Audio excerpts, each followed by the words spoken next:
All right. I've been a little under the weather, among other things. So I haven't made an episode in a while. Haven't been doing heads up. But I tend to miss doing this when I get days away from it. So, oh, Lord have mercy. Yeah, I'm congested like a motherfucker. But anyway, let's get on with the show. Today, what needs to go now? How did I word this? The non-important aspect of family. Family members who are stuck in the past, basically. Something I've been going through. So over this past week, I decided to reach out to my father because his birthday was recently. And my sister asked me, had I said happy birthday to him? And I'm like, fuck no. Why would I have said happy birthday to this guy? Like, I don't really, it's not like a malicious thing. It's just like, who cares? What the fuck did he send me for my birthday? Did he tell me happy birthday? But me trying to be a maturing person and not hold grudges and be somebody who can let go of shit, I sent him a happy belated birthday text. Whatever. He said thanks. So you still angry and shit? You talk to a nigga, blah, blah, blah, all this and that was his response. I'm like, I'm always angry at something, but, you know, we cool. So I call him up. He sends me $50. We have a good little talk. Then the next day he calls me again. We have a good conversation. He's critiquing my podcast as if he knows anything about podcasts. He has some decent tidbits, some not terrible advice, but at the end of the day, it ain't really shit. A nigga who's never published one podcast episode in his life can tell me that I haven't already heard or don't already know. So that was that. I was just kind of assenting as to not start a pot with this nigga. So time goes on and the conversation switches to, do I like Donald Trump? How do I feel about Trump? Yeah, Trump's all right with me. I'm okay with Trump. Straight ad hominem, straight vitriol. The phone call ended in me being a bitch-ass nigga who's not going to receive no money from him no more. Now, mind you, I didn't ask for that money. I didn't ask for it. He said he had been hustling, driving around, making plays or whatever the fuck. And he was just trying to send me some money. So I was like, cool, whatever. Fine, send me that shit. I don't care. I ain't finna say no to nobody. But after the whole Trump debacle, he started sending me text messages in the middle of the day. I'm doing my laundry. It's like 10:30 in the morning. This guy starts texting me. And I'll read a few of these text messages because they're horrendous. Starts off where he says, you should be ashamed of yourself, lazy ass. You don't want to work. Been homeless all your adult life. I'm being real, man to man. You act like you did when you was a toddler living in a homeless shelter, young, strong man. You could do better, but you don't understand life because your grandmother gave you too much bullshit and your mama. Now you all alone. Nobody wants to fuck with you. No friends. Grow the fuck up. You should be doing better right now. You a motherfucking bum. And I'm not going to go too deep into the text messages, but I'm going to read a couple more. I'm at least read my response to that. And then just the profanity-laden bullshit that this guy was sending me. So I said, let's be clear. I'm a 31-year-old man now. My life is not on the table for discussion. You seem to be preoccupied with my childhood, but I'm not. I don't require your approval or disapproval of what I'm doing. You message me unprovoked to berate me, and it's unacceptable and disrespectful, man to man. I'm not upset with you. I don't hold any grudge or malice towards you. Hell, I'm willing to still talk to you. What I outright refuse to do is be talked at and insulted. I've been through enough. You can call me whatever you want. You have my word. You will not trigger me or manipulate me into a shouting match of which will end in getting cussed out by you and hung up on for having my own goddamn opinion. I can handle anything you throw my way. The choice is yours. But at this point of my life, I will not tolerate your random tantrums or outbursts, and I would disappear from your life permanently if you can't compartmentalize whatever you got going on that's making you lash out. I will not give any warning. I'll just be gone. Take care. And the response to that is, fuck you, nigga, get a fucking job. Get a job, and yeah, you ain't showed me shit, so no more sugarcoat. Be mad, say whatever, go and lay on your cot and cool off, bum. Fuck you, nigga, tried to help you, bitch. You talked about me, abused by trusting you, so fuck off. Eat shit, bitch-ass, homeless, stupid motherfucker, homeless for life. Fuck you, nigga. You disrespectful, now you humble. Do something, because right now you a fucking bum, motherfucker. Blah, blah, blah. So, yeah. I know you trying to sound all intelligent and shit, but you know and I know that the reason you in the situation that you in is because you just an arrogant, don't want to listen, and you know that's how you are, man. Now, mind you, I haven't spoken to this nigga in 3 years. Barely. Like, I sent him a happy birthday text once when I was in Vegas, so, like, this nigga's over here bragging about, what was he saying? He was talking about how he was sitting up in his apartment watching ESPN with a roof over his head. So, like, this guy's 70. He's fucking 70 years old. And this is how he spends his free time, to call up his estranged son and heckle him roundly. Just vitriol. Like, what the fuck? What's up with that shit? You know? Like, you don't have anything better to do? It's 10:30 in the morning. You're a 70-year-old retired man. This is how you spend your time? It's pathetic.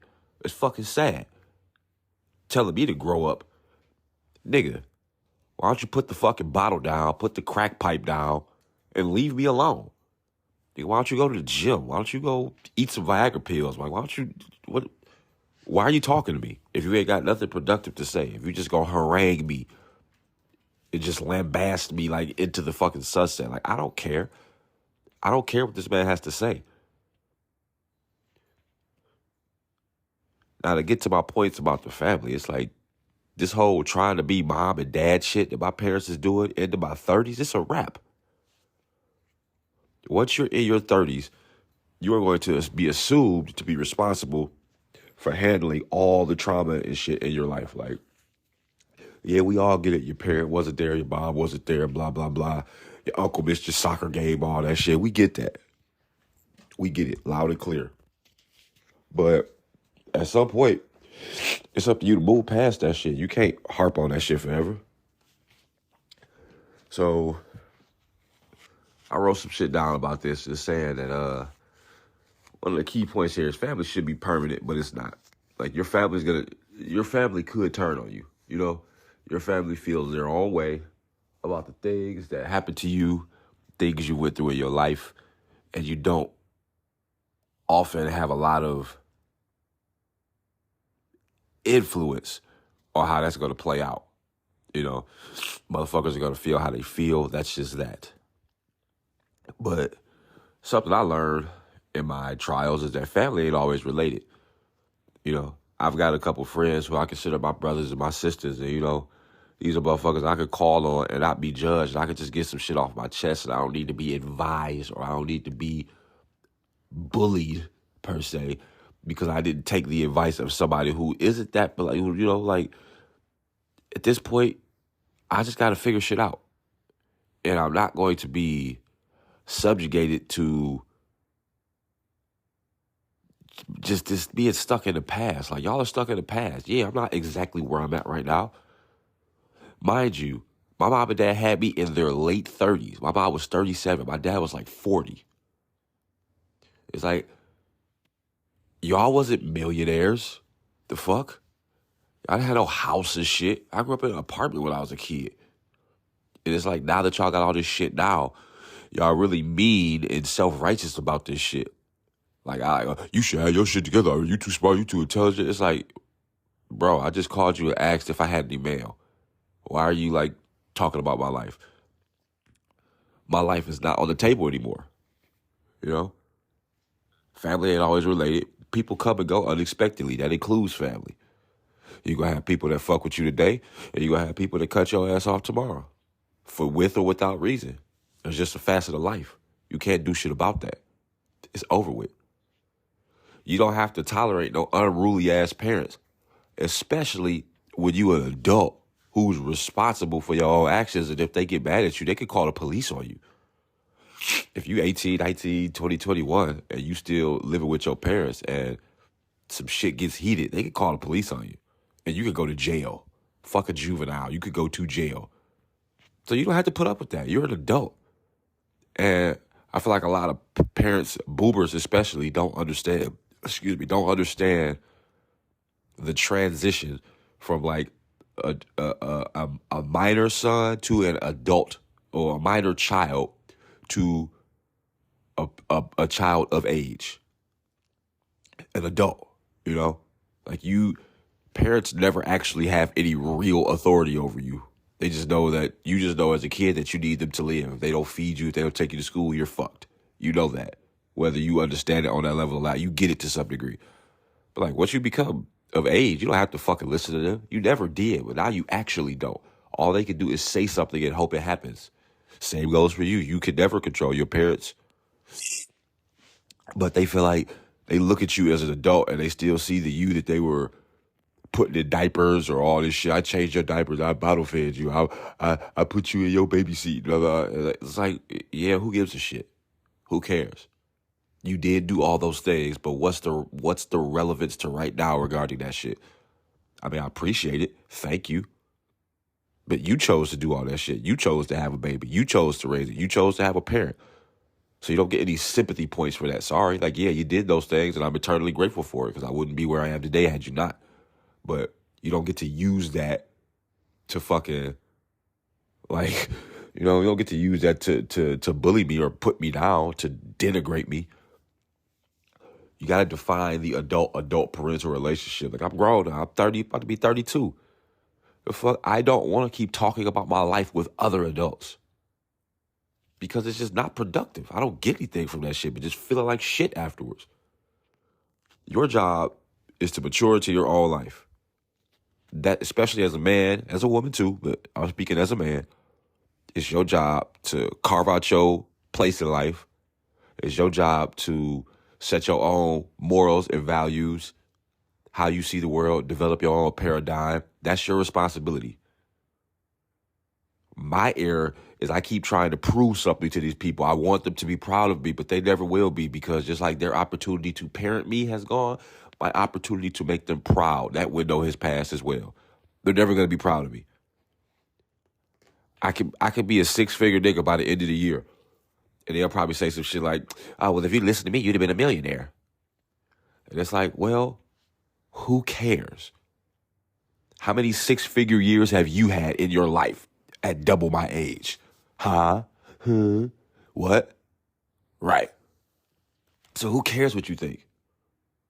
Stop giving a fuck about what your parents think about you. Once you hit a certain age, they're just people. They're just fucking people. They don't have this magical fucking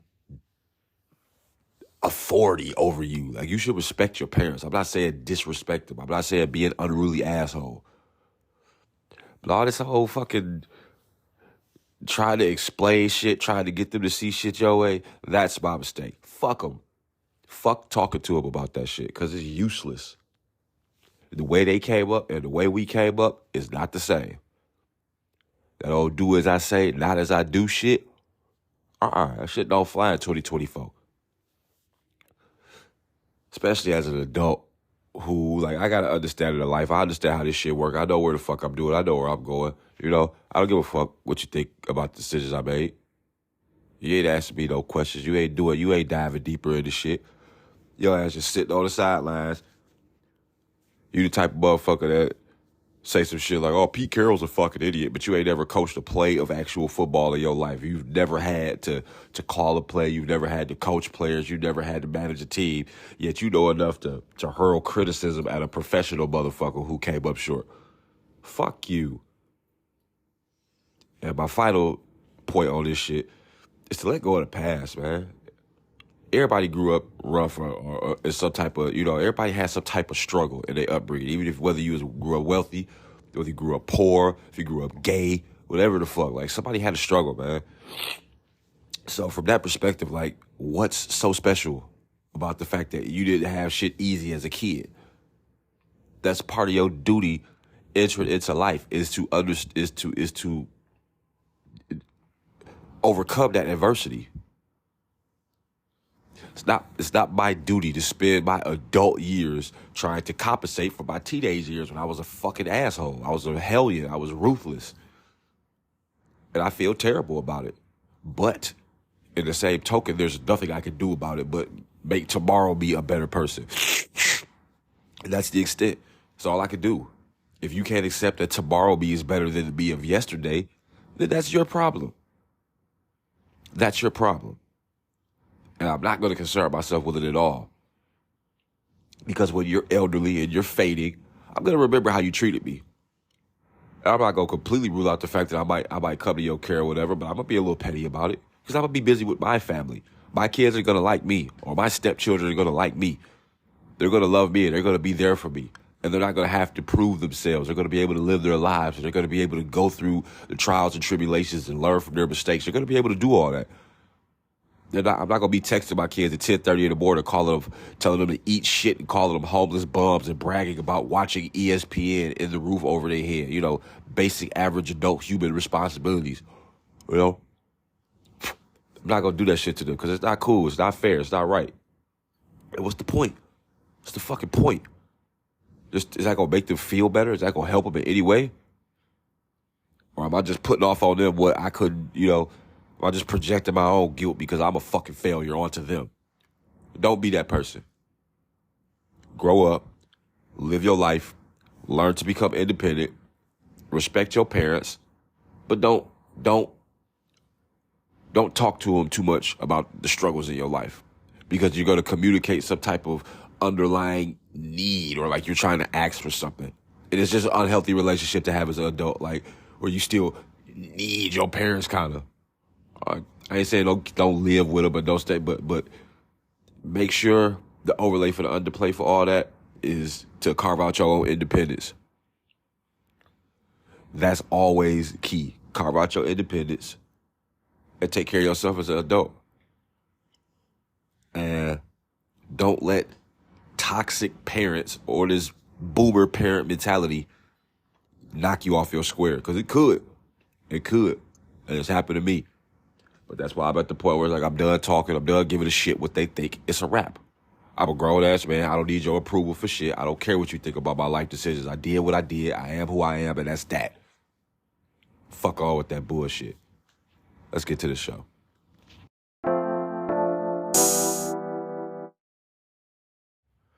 All right.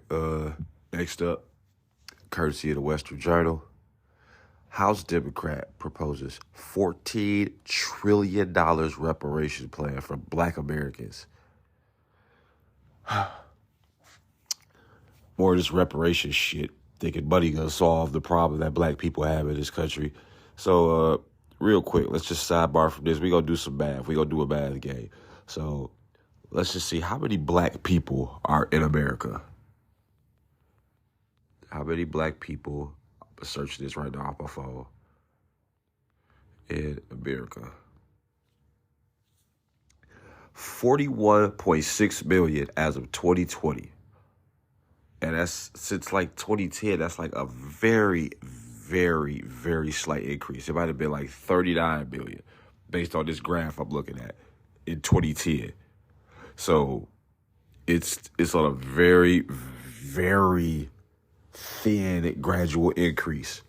So 41.6 million. Let's break out the calculator. So we've got 14 trillion, 000, that's 1,000, million, billion. Wait, that's billion. Oh, I got to turn it sideways. 140 billion, that's billion. Okay, that's 14 billion. 14 trillion divided by 41 million.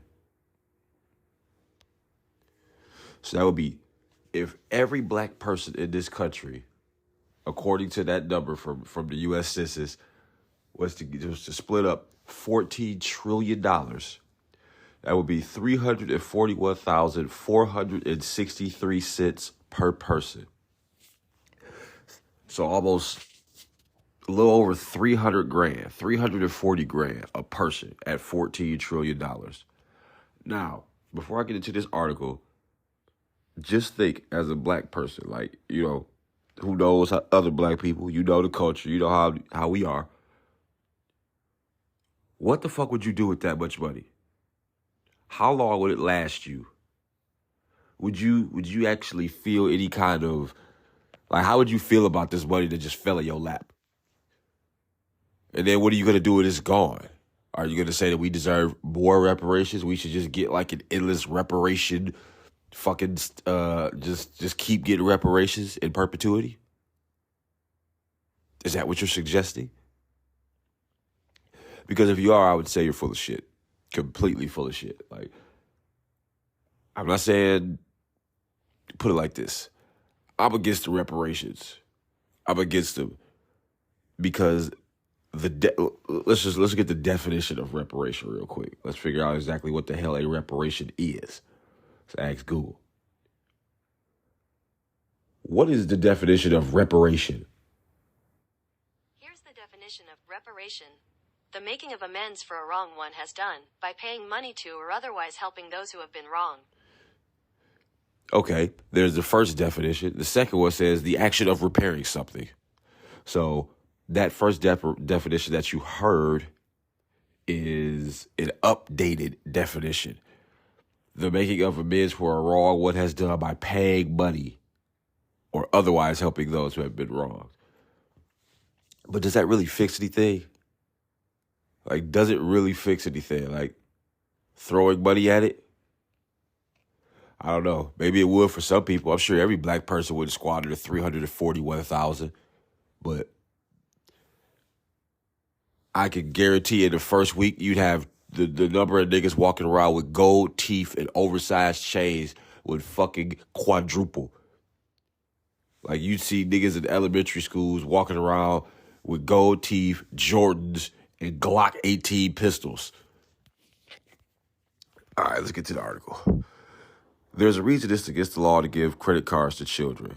They don't understand where money comes from, how credit works, or what happens when you spend money you do not have. But even children will probably be more fiscally responsible than some Democratic lawmakers. New York Democratic New York Democratic Representative Jamal Bowen of the fire alarm fame, proposed a $14 trillion reparations plan on Tuesday to address the, quote, moral and legal obligation to provide reparations for the enslavement of Africans and its lasting harm on the lives of millions of black people in the United States, according to Breitbart.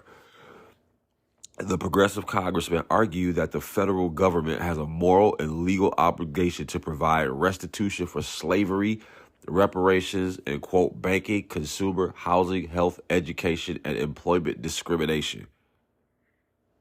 Bowman is not the only congressman who has lost the ability to understand how money works. 8 other Democrats, including, surprise, surprise, far-left Rep. Cori Bush of Missouri, have co-sponsored the resolution. Here we go again. Congressman Jamal Bowman is bringing his bill back, and he says we should pay $14 trillion and free college in reparations. So the problem with this stems back to what's the problem with affirmative action. The problem with affirmative action is when you're selected to be in a college class based on anything besides merit. Merit and your ability to perform in the environment you're in. That's a bum rap. It's a bum rap. Because, like, you looking at the black person next to you, and it's like, I don't know whether you got here because you're smart or whether you got here because it wasn't enough black people in this classroom. Like, I'm not saying more black people shouldn't get into school, shouldn't get an education, but it should not just be handed to them. Education has been something that they used to tell kids that you had to work for. You have to go to school, you have to do good so you could get this opportunity. What happened to that? Oh, good Lord. You have to go to school, you have to work hard, you have to keep your grades up just to see somebody get selected because of their race. This C student is sitting next to you in this class because of the color of his skin. And not much else. Where are the other determining factors besides race in this whole shit?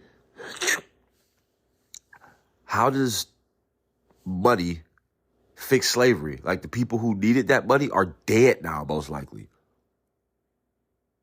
Like, if you give me money for the shit my grandma had to go through, like, you have to hope that I understood the full picture of what she went through and would use that money in a way that they would see fit. Like, if we could do that, if you go give them some reparations, but, like, they don't get to choose what's done with it, like, a certain percentage of that money has to go somewhere to something meaningful. Like, if you go get $340 fucking $1,000, at least 170 of it has got to go to the black community. Ask Dr. Umar Johnson that. It's got to go directly to everybody, not just to a single entity. Like, that shit has to be collectively built up amongst everybody. Amongst everybody.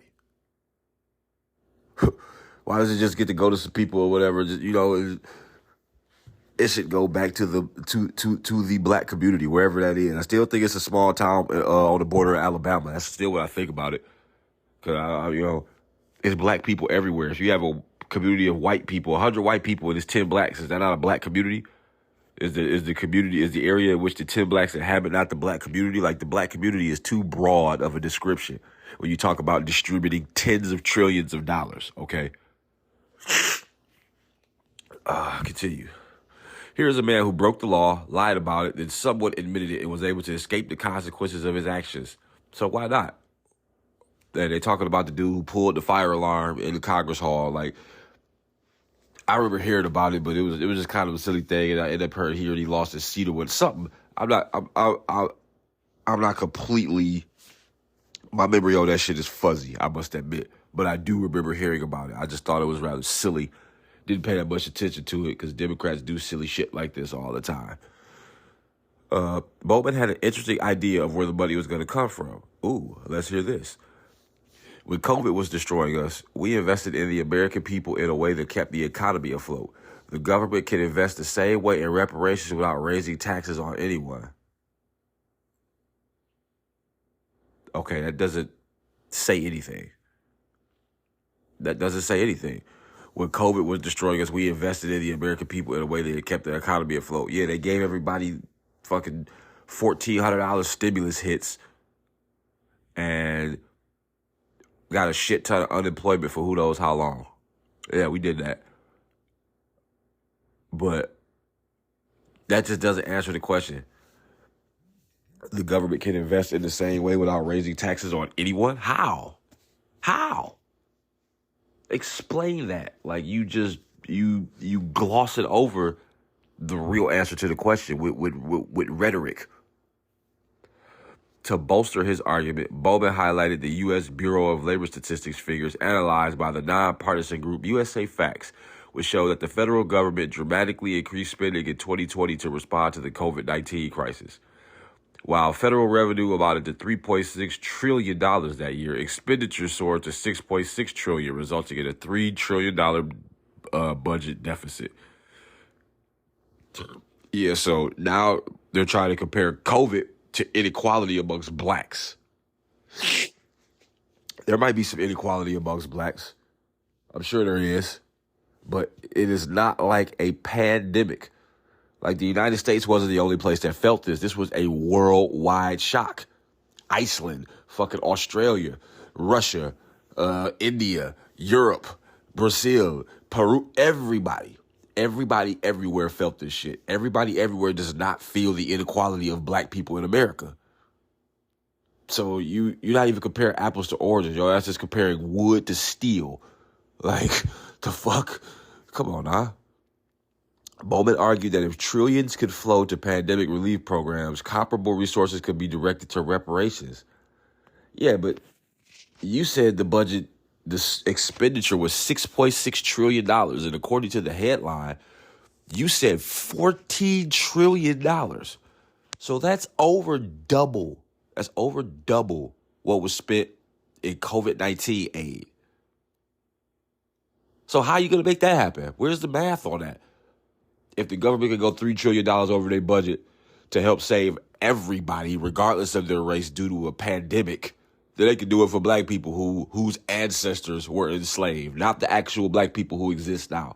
There's very few of them, because every day people are getting older, that generation is dying off. Excuse me. So it's like, with each passing day, there are less people who have been actually subjugated to the trauma in which you're suggesting reparations are necessary for. Continue. Where did the money come from? We spent it into existence, the congressman said. He may as well have said that a fat man on a sleigh threw a bag of it out of the sky, right? With 42 million African Americans comprising 12% of the U.S. population, the staggering $14 trillion tab will equal about $333,000 per individual if implemented. Well, see, I'm glad the article got there. I'm glad to see. That's something I wanted to know. That's why I like reading the headlines and just like focusing on the headline in particular, because headlines are what draw you in. So like, if you get drawn in on some bullshit, it's nice to know if the headline is misleading or if it's exaggeratory. Like, it's good to know.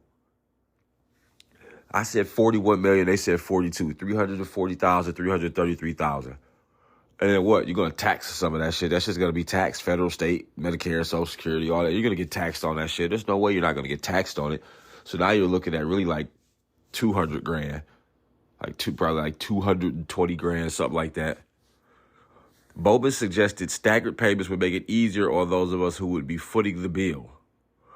Who says the $14 trillion needs to be paid out in one shot?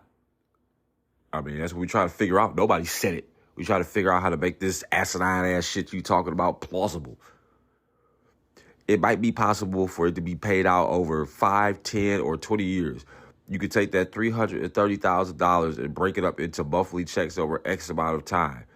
There are creative ways to do the right thing and what needs to be done, he said, like a teenager negotiating for a Lamborghini as his first car. Yeah, I mean, that's what it sounds like, honestly, with all due respect.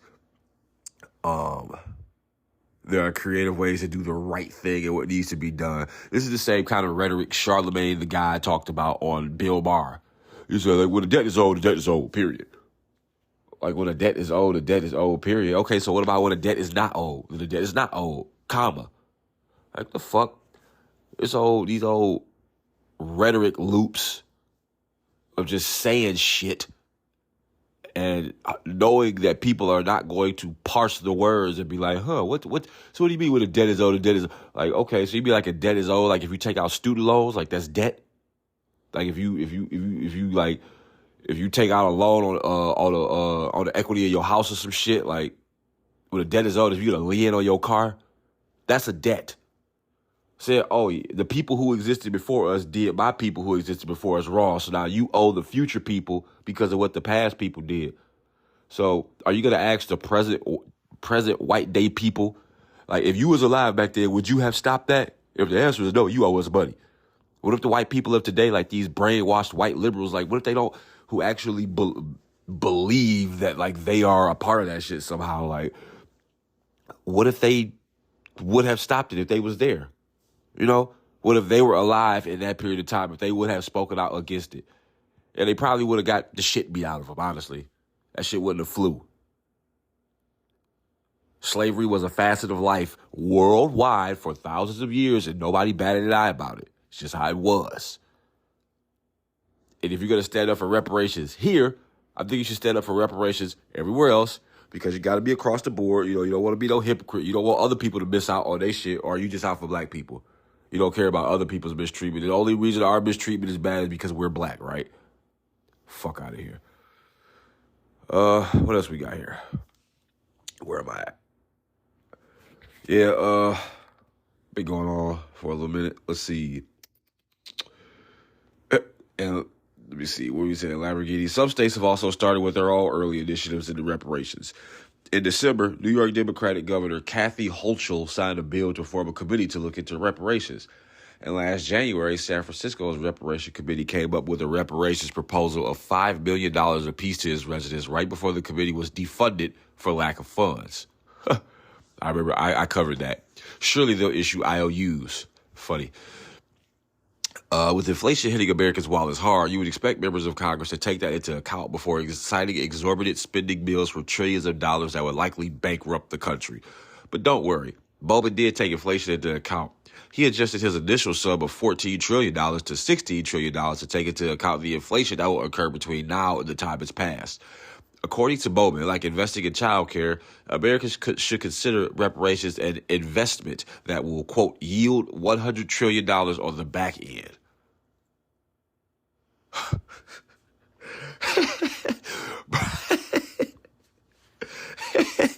Bro, where is this guy's arithmetic? Where is he getting these numbers from? Is he drinking some secret beer? Where the fuck is this nigga getting these numbers from, bro? Seriously. Ex-user Travis and Flint put it aptly when he wrote, "Who knew the federal government could just spin into existence? Why are we paying taxes if they could do that?" Happening now. Oh, wait, this is all. Okay.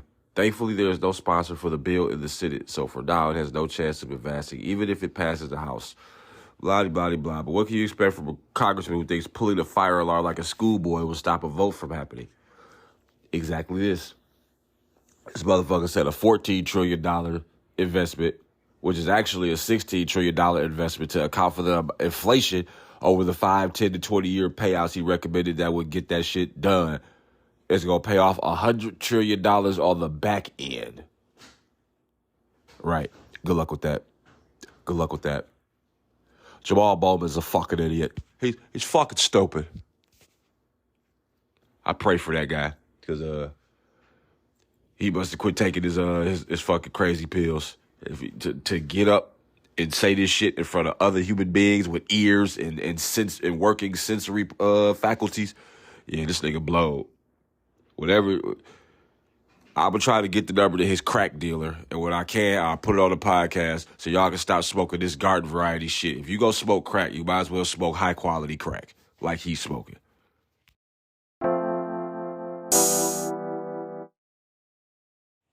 Excuse me. Oh, this fucking congestion, man. It's horrible. Next up, courtesy of NBC News, transgender veterans sue the VA for gender-affirming surgery. So, it's kind of strange.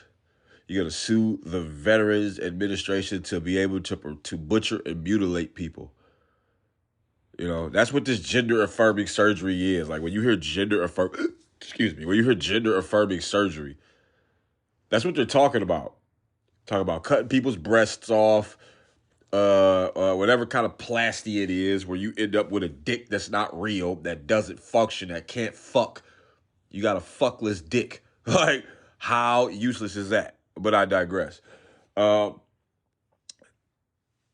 don't see why this is the military's problem. Like, why should the military have to pay for this? Like, this is like a hobby. Like, to ask the VA to pay for your gender affirming surgery, that's like asking them to pay for your microphone and your boob arm and your headphones because you're a podcaster. It's like that's your own independent venture. That has nothing to do with the U.S. government.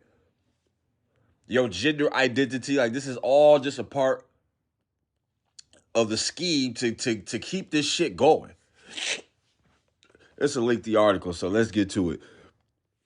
An advocacy group for transgender veterans is suing the government over its exclusion of gender confirmation surgery and veterans' health benefits. The U.S. Department of Veterans Affairs, or VA, covers almost all transition-related care for veterans, including hormone therapy, voice training, fertility preservation, and hair removal. However, if trans veterans want to receive surgery, they're required to either use private health insurance or pay out of pocket. Yeah, I mean, they're lucky that they're getting that shit paid. Hormone therapy, voice training, fertility preservation. So what, you want to still be fertile and be a guy? Fucking stupid. Doesn't make sense. You can't be a pregnant dude. I don't care how you chop it up. There's no such thing. So, I mean, I already think it's too much that they getting that for gender affirming care. I'm not a supporter of gender affirming care. If you want gender affirming care, it should all come out of your pocket. Or it should all be as a part of whatever private health insurance that wants to pay for that shit. It should all come from you if you want it. You shouldn't be able to get it, but you can get it. If you want it, it should come out of your pocket. Into that discussion. The Transgender American Veterans Association, or TAVA, formed in 2003, filed a petition in May of 2016 asking the VA to start a rulemaking process to amend its health benefits to cover gender confirmation surgery for trans veterans. In the almost 8 years since, the VA has not responded to or denied the petition, despite agency officials saying publicly over the years that the department would change the policy. Jesus, y'all hear that? Fuck. Oh, my Lord. TAVA's lawsuit, filed Thursday in the U.S. Court of Appeals for the Federal Circuit in Washington, D.C., asks it to compel the VA to respond to its 2016 petition within a reasonable time. Yeah, well, that ship has set sail. If y'all filed this petition in 2016 and we in 2024 and you ain't heard no word back, that should tell you how they feel about that shit. It is not a priority to them. They probably shouldn't have said publicly and they intend to do something about it if they weren't going to. So I guess these trans people got some kind of angle in that regard. Like, if you wasn't going to do it, just keep not responding. But don't say you're going to do it and fuel the fire of these people just to not do it and give they gripes some legitimacy. Don't do that. Just tell them to fuck off. Don't tell them that you'll do it and then don't. And then when they bring it up, that's legit. Y'all said y'all would do it. So I think they shouldn't have done that. That's fucked up. But TAVA President Rebecca Eschler told NBC News on Wednesday ahead of the filing that transgender veterans often email her asking when the policy will change because they struggle with persistent gender dysphoria and sometimes even suicidal ideation when they can't access the care they need. Gender dysphoria is the distress that results from a misalignment between someone's sex assigned at birth and their gender identity. So, to touch on that, this whole assigned sex at birth and gender identity is all fabricated jargon that the trans ideologues use to describe this in a way that I guess makes people give a shit. Like, gender dysphoria, I get it. You think you're something that you're not. I can understand how that's distressful. I can understand how that could create some discomfort. But, however, like, I don't think this gender affirming therapy, like, to make you feel more like what you're not, how do you do that? Like, how do I feel more like a lion? How do I feel more like anything that I'm not? Like, how do I feel more like an NBA athlete? How do I feel more like a construction worker? Do I go buy some talking trucks? Do I dig a hole in my backyard? Like, do I go buy a jackhammer? The gender dysphoria, like, I'm not gender dysphoric, so I can't deign to understand, like, what that shit must feel like. But I do understand from my own history that no matter how much you pretend, you're painfully not whatever it is that you want to be. So I would think something therapeutic to help you come to terms with reality is the more sensible solution than affirming the fucking delusion to the tune of surgical procedures. Like, no.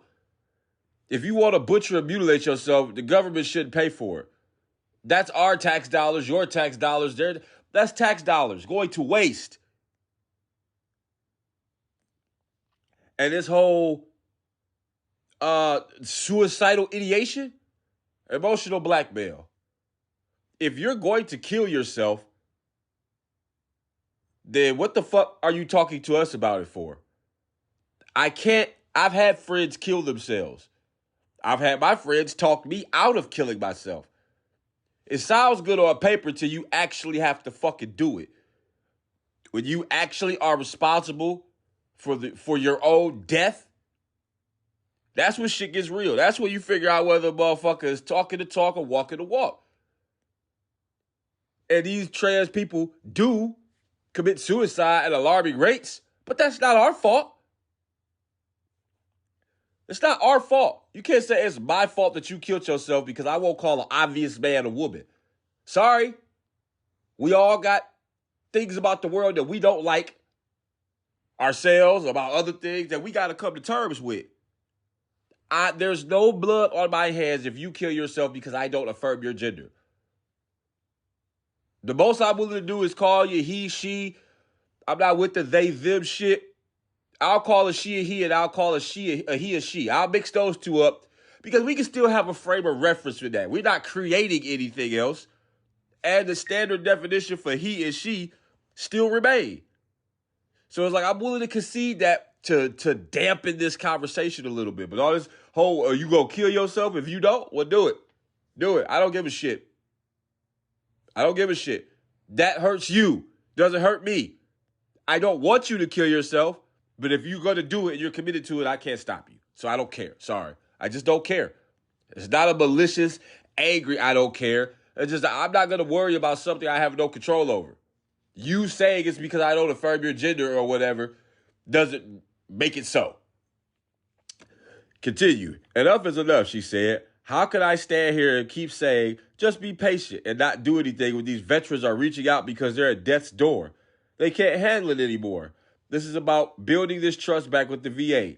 They keep using us for a political game, but not keeping their word and keeping their promise, which that I can see that's true. They should never have said they're going to do it if they weren't. Or if they said they're going to and something happened that's preventing them, they should have also said that too. They should have explained that shit. And I'm in no way saying that it should happen, but I'm just saying you shouldn't build these motherfuckers up to let them down. They're already the kings of they're already the kings and queens of victimhood. So it's like you don't really want to give these motherfuckers more ammunition. Gary Kudick, a public affairs specialist for the VA, said the department does not comment on potential or pending litigation. Did this shit say they publicly said? Whatever. How much more of this? We got quite a bit. I don't know if I'm going to read all this. In June 2021, Veterans Affairs Secretary Dennis McDonald announced that the department was taking, quote, the first necessary steps to expand VA's care to include gender confirmation surgery. Affirmation, confirmation, whatever, which he said would take time. Quote, but we are moving ahead methodically because we want this important change in policy to be implemented in a manner that has been thoroughly considered to ensure that the services made available to veterans meet VA's rigorous standards of quality health care. So basically, we're full of shit. That's what I hear from that. Methodically, because we want this to be implemented. So, yeah, we want to make sure it's right. So we going to continue to delay it. So when we do eventually roll it out, never, you guys won't have anything else to say. No, they're not trying to do that shit, homie. They're not trying to. That's rhetoric. That's garbage.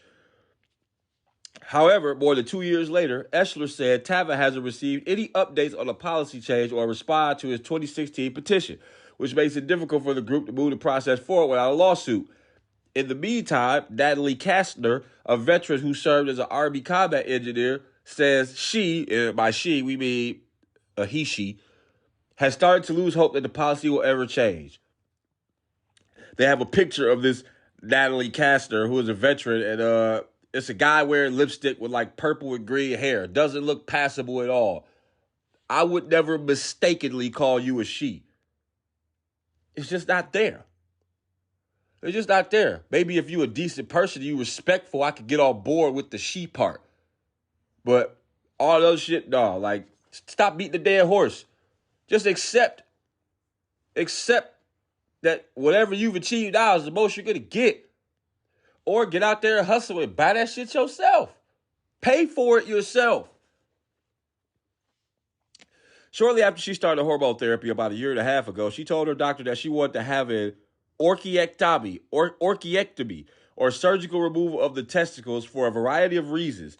She is diabetic and was worried about the long-term effects of her testosterone blocker, spironolactone, on her kidneys, and struggled with her gender dysphoria, but her doctor told her that the VA excludes gender-affirming surgery from its benefits. Now, I see this on Walsh. They only do testicle removal procedures for a handful of reasons. And because you think you're a woman is not one of them. An orchiectomy. You can't just go get your balls removed because you feel like a woman today. Like, you have to qualify for that kind of surgery. And even if you did qualify for it, I'm sure it's hella expensive. Good luck getting a private insurance or a government-funded insurance to pay for that shit. Even in part. That's a tough sell. Oh, Lord. Shit. It's congested, y'all. I'm shocked I'm even doing this shit. My mouth filling up with spit. Can't breathe. Worth a fuck. On March 5th, 2022, Castor said she woke up feeling intense gender dysphoria. She went into the bathroom with a paring knife and scissors and removed her right testicle, severing an artery. A few hours later, she was bleeding badly enough that she drove herself to a hospital emergency room where doctors were able to stitch the wound. Okay. I'll read these next couple paragraphs and that's enough to end on. But she got a quote and I'm going to read that and then I'm going to cut this shit off because that's wild as fuck. That night, I almost died. Sure said. Typos. I almost died trying to fix myself, and I can only imagine other veterans out there who have done the same. They say that suicide rates amongst transgender individuals is high. How many of those were accidental? How many of those were someone who saw no options and, like me, took matters into their own hand? But unlike me, who was lucky, they weren't.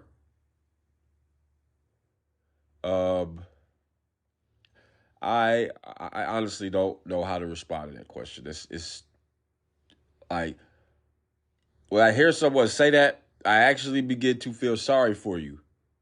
I begin to feel sorry for you. Because what the fuck are you talking about? You tried to take matters into your own hand and cut off a testicle which you've had since you were born? It's suddenly a problem. You woke up feeling intense gender dysphoria. It's like, you know what? You just woke up, oh God, I got to cut my nut off this morning, man. This right nut got to go. It can't be here anymore. Trans people are 2 to 3 times more. What? Trans people are 2 to 3 times more likely to serve in the military? Didn't know that. And at least 10,000 trans veterans are currently receiving transition-related care through the VA, according to information shared on the department's website. Tava's lawsuit alleges that the VA's, quote, failure to provide gender confirmation surgery puts transgender veterans at increased risk of physical harm, psychological distress, and suicide. Well, we know how I feel about the suicide part. That's on you. If you kill yourself, that's a decision that you put before your board of committee members who unanimously agreed upon it. It's got nothing to do with us. You can't put that on us. And then as far as this quote, I almost died trying to fix myself. That's mental illness. That's fucking mental illness. You almost died because you severed an artery, bitch. Talk about you died trying to fix yourself. No, you died trying to fuck yourself. You died because you severed an artery trying to cut off your testicle because you woke up feeling like a woman, never having been a woman to know what that feels like. So you woke up feeling a gray area feeling. It's not definable.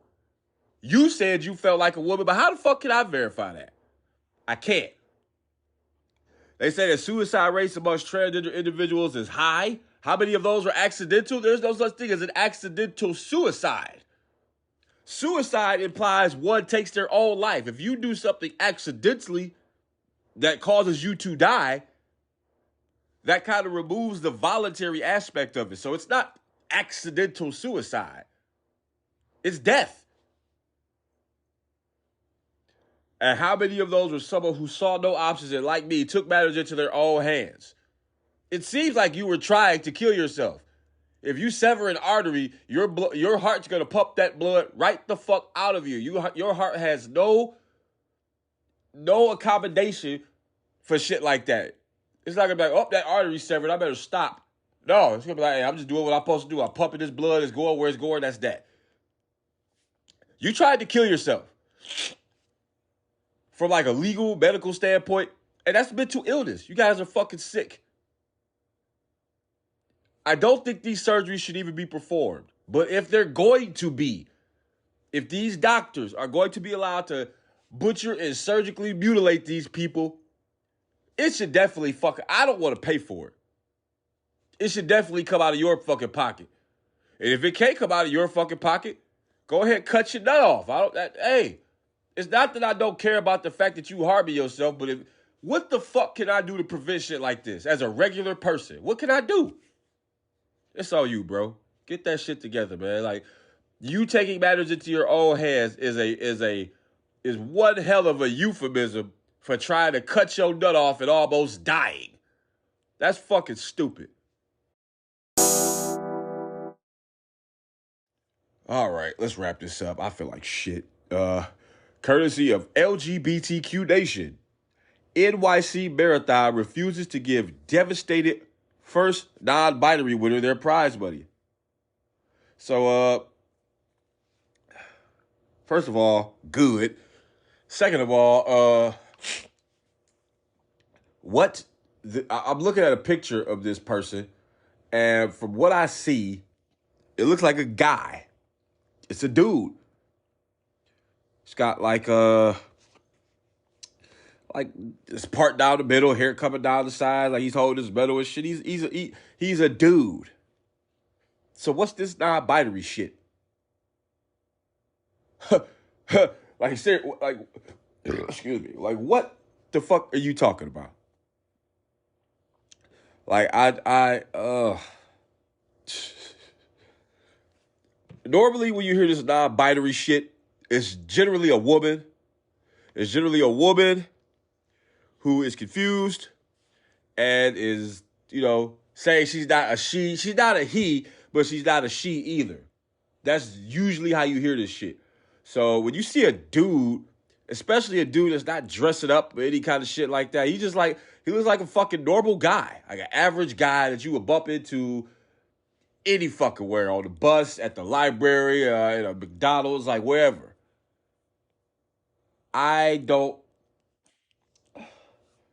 We are going out the world ass fucking backwards, bro. Like, this is the only way to sum this up. This shit wild, bro. Oh. Let's get to the article. The winner of the non-binary division of so there's a non-binary division? What is that? What is a non-binary division? The winner of the non-binary division of the New York City Marathon last November has been denied the $5,000 prize money that accompanies the victory over a technicality. Cal Calabia, a 27-year-old Californian who identifies with the he/they pronouns, won the 26.2-mile race with a time of 2 hours, 48 minutes, and 46 seconds. It's pretty good, I think. Shit, almost 3 hours. It's about, that's pretty good, about 8 miles an hour, roughly. The former collegiate track athlete came out as non-binary and trans-masculine in 2018 and has been on hormone replacement therapy since 2019. What? That fact put Calabria on the radar of USADA, the U.S. Anti-Doping Agency, who last summer warned the marathoner that he could run afoul of the agency's ban on testosterone use amongst elite athletes. Oh, okay. That he could potentially be making a mistake. I'm like, run afoul. What the fuck? All right. He appealed for an exemption to the rule and was granted the right to run just 2 days before the Chicago Marathon in October. Columbia had previously been active in establishing a non-binary division in that race, as well as in the San Francisco and Boston marathons. See, this. So you gonna be a non-binary person with he pronouns? Non-binary. Let's look at that up. Let's ask Google. What's the definition of non-binary? According to Wikipedia, non-binary and genderqueer are umbrella terms for gender identities that are not solely male or female. So, like, okay, yeah. So, like, how can you be not solely a man? How can you be half man and woman, or neither, or both? Like what? This dude is taking testosterone therapy as a guy. He's a he and a them. What? Nah, man, come on, bro. A non-binary division in the fucking Olympics. So it's like you're basically saying that no men are going to win. No men are going to win. That's what no women are going to win. I do not see, outside of some real strong exception with a lot of stipulations and ifs, ands, and buts and shit, where some chick is going to dominate a man or even be victorious against men in the physical realm. It's just no. You cannot find it. I see some shit not too long ago about this girl who beat some random dude. She was like a D2 collegiate runner, and she beat some dude in a 400-meter run. Now, mind you, when I ran track, I ran the 400 meter. I ran the 100, the 200, the 4x1. I did a long jump, and I ran a 400-meter dash. I also ran a 4x4 at one point. So I ran a 400 in 49 seconds. That was when I was like 13. Her fastest time was like 50. She beat him at 57 seconds, and her fastest time was 53. Olympic runners are running a 400 in like 43 seconds, bro. So what the fuck? Just because you beat some random dude in sweatpants, that makes the case that you can compete with men? No. Not at all. You're fucking delusional. You have lost your mind if you think that this constitutes any kind of competitive nature whatsoever between men and women in the physical realm. Like, stop smoking crack, bro. Put the pipe down. For real. But for all their activism around trans and non-binary inclusion in sports, Columbia has hit a wall with the rules committee at the New York Road Runners Club, the longtime administrator of the historic New York City race. 6 months before the event, the club instituted a new regulation stipulating that a runner eligible for prize money in the non-binary group had to be a member of the NYRR for at least 6 months, compete in several club-sponsored events, and the same rule applies to professional and invited athletes. They added this stipulation to the division following the registration period. It was not there last year. Calabria told the Runners by the Bay podcast last week. They didn't do any press release or any coverage on it. They didn't communicate it out directly, and they're not going back on it. Yeah, well, they don't have to. They probably should have. I'll give you that. They probably should have. But it's your duty as a member of that club to know the rules. It's up to you to know the rules. It's not up to them to tell you everything. I'm pretty sure they made it to where you could have found out if you really cared. If you really wanted to know, you could have found out. So I get they changed the rule, but like it's their rule to change. It's their club. It's their organization. It's your job as a member to know that shit. Sorry. The New York City Marathon established a non-binary division in 2021, joining Boston, Chicago, London, and Berlin in adding the category. Tokyo was the last among the marathon majors races to add the division in 2023. Well, fuck all those marathons. They're all stupid.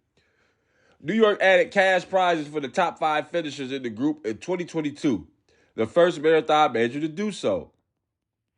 New York City resident Jacob Caswell, 25, took home $5,000 that year with their first place finish in a time of 2 hours, 45 minutes, and 12 seconds, which is out fucking standing. While Calabria is the undisputed winner of the division in 2023, his own first place prize money remains out of reach. Now the athlete activist, oh God, has taken to Instagram to publicize the denial using the same tactics in his fight for trans and non-binary rights. Quote, I'm devastated. Calabria tells his followers associating the prize denial with being a trans athlete. Dude, you're not fucking trans. You're just not. I'm sorry. I don't give a fuck if that's hurtful. I don't give a damn if it's insensitive. Bro, there's nothing about you that says trans on any frequency wavelength like at all whatsoever. Let me say this again in case you didn't hear me say it a couple moments ago. Put the fucking crack pipe down, bro. You are blow out your fucking mind. If you think this is an attack against trans people, the fuck? These people created a whole division for your ass. A whole division. So confused motherfuckers like you could run quietly. Now they're just taking your money because you're a trans person. Now you an activist somehow. Over $5,000. Get the fuck out of here, bro. I'm really not trying to hear that shit.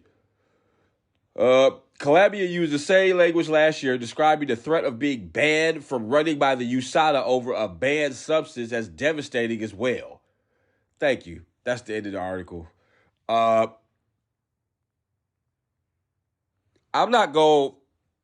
really need to talk about this for like 5 more minutes, but I don't know if I am, because this podcast is a little over a year old. I've been saying this shit for a long, long time. There is no room for transism, whatever the fuck, in athletics. You are going to perform as the sex you are born with.